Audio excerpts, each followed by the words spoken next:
Bonjour. Hello. Hola. Marhaba bikoum. Sur le fil, Le podcast d'actu de l'AFP. des nouvelles choisies pour vous sur notre fil info. Je vous emmène aujourd'hui aux portes d'une forêt tropicale réputée pour sa dangerosité. Elle se situe entre la Colombie et le Panama, c'est la jungle du Darién. C'est le point de passage de centaines de milliers de migrants qui tentent d'atteindre les États-Unis. Cet afflux de migrants est aussi l'occasion pour les trafiquants de drogue de se réinventer face à la chute des prix de la cocaïne. Le redoutable clan del Golfo se diversifie et organise la traversée de la jungle. Ma collègue du bureau de Bogota, Lina Vanegas, était sur place récemment et m'a raconté ce qui se passe sur le terrain. Sur le fil. Bienvenue à Turbo, dans le nord-est de la Colombie. Ces plages de sable blanc au bord de la mer des Caraïbes et ces centaines de tentes et bâches de plastique noir installées le long des routes.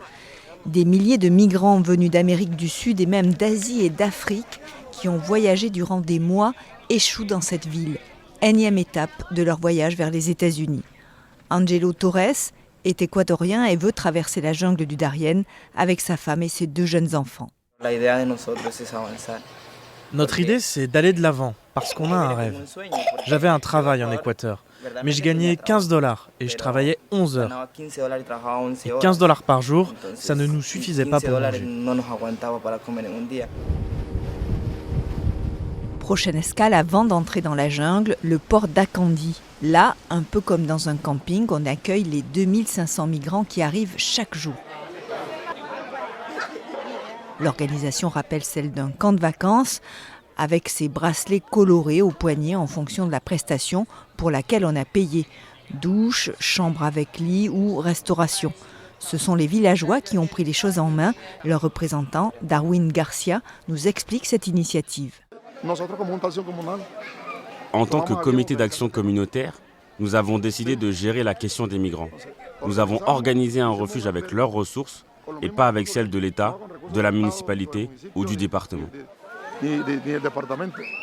En clair, cela ne coûte rien à la municipalité puisque ce comité d'action prélève les fonds sur les migrants et organise l'hébergement. Et c'est une activité juteuse. Ce problème, comme beaucoup l'appellent, c'est devenu pour nous une opportunité commerciale. À Akandi, où nous nous trouvons aujourd'hui, la première économie est celle des migrants. Il y a plus de 2000 ou 3000 personnes qui vivent de l'accueil des migrants. Mais il n'y a pas que les habitants d'Akandi qui profitent de la situation. Cette région est le berceau du clan del Golfo, le principal gang de trafiquants de drogue de Colombie. Le clan tient toute la région.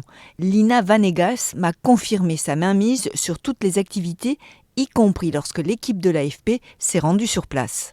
Pour changer d'un village à l'autre, il faut aussi appeler et redire qu'on va se déplacer, qu'on va prendre un bus, on va prendre une voiture, qu'ils savent qu'on est là.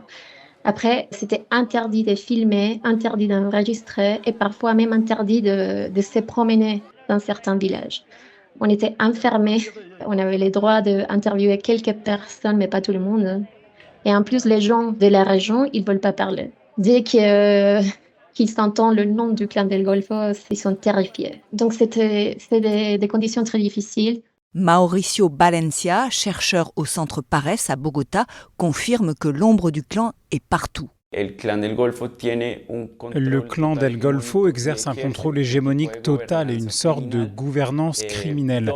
Son ingérence est totale dans les institutions civiques et communautaires, y compris les comités d'action communautaire.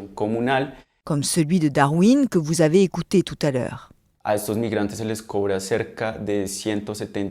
Ces migrants doivent payer entre 170 et $200 pour être transportés et emmenés dans les jungles où le clan del Golfo propose ses services de sécurité.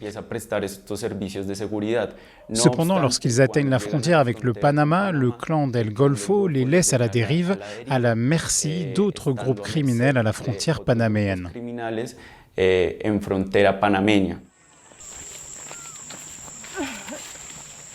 La randonnée dans la forêt est extrêmement difficile entre chaleur étouffante, rivières à traverser, serpents et autres animaux dangereux. En 2022, au moins 52 personnes sont mortes dans le Darién, selon le Panama, qui estime que plus de 400 000 migrants ont traversé la jungle cette année. En payant pour rejoindre la frontière, plus tous les frais d'hébergement dans les camps, les migrants représentent une source de revenus énorme. Lina m'a expliqué pourquoi le clan d'El Golfo a besoin de se diversifier pour compenser la chute du prix de la cocaïne. Pour différentes raisons, mais la principale, c'est parce qu'il y a une sur-offre de production. Donc, il y a un besoin du cartel de diversifier l'économie du cartel. Donc, il y a la cocaïne, mais l'extorsion et d'autres. Mais la migration, c'est devenu de plus en plus une manière de gagner de l'argent et de gagner beaucoup d'argent. En mai dernier, une équipe de l'AFP avait enquêté sur le sujet et constaté une baisse de plus de 90% du prix de la feuille de coca en Colombie.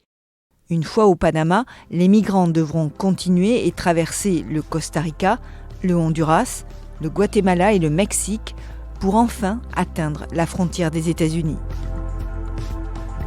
Merci de nous avoir écoutés. Je m'appelle Emmanuelle Bayon. Sur le fil revient demain. Et si vous avez aimé ce podcast, n'hésitez pas à vous abonner. À bientôt.